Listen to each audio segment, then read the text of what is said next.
मस्त चमचमीत अशी बोंबीलची भाजी तयार आहे ना। दिसायला अगदी छान दिसतंय आणि चवीला तर एकदम मस्त।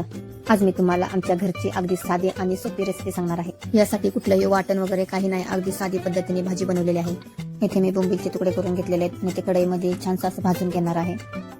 बोंबील चांगलं भाजलं ना मग त्या प्लेटमध्ये काढून घेतलेलं आहे आणि ते गरम पाण्यात 2 वेळा धुवून घेतलेलं आहे।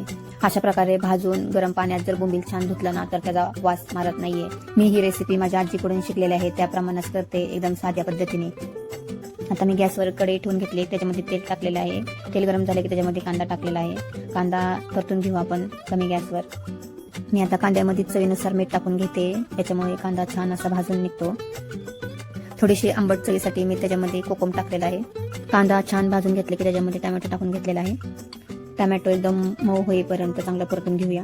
आता याच्यामध्ये आपण धुतलेले बोंबील टाकून घेऊ, तेही छान असं परतून घेऊ तेलामध्ये। बोंबील छान असं मिक्स झालं ना कांदा आणि तेलामध्ये तर त्याच्यामध्ये घरचा काळा मसाला टाकून घेऊया। थोडंसं लाल मिरची पावडर, थोडीशी हळद आणि सर्व एकजीव करून घ्या। त्याच्यामध्ये छान मिक्स केलं ना मग एकदम थोडंसं पाणी टाकून घेतलं, सर्व असं हलक्या हाताने एकजीव करून घेतलेलं आहे। थोडंसं कोथिंबीर टाकलेलं आहे, तेही छान मिक्स करून घेतलंय।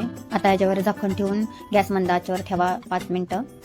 तयार झालेलं आहे आपली चमचमीत अशी बोंबीलची भाजी आहे ना, एकदम मस्त आणि झणझणीत भाजी।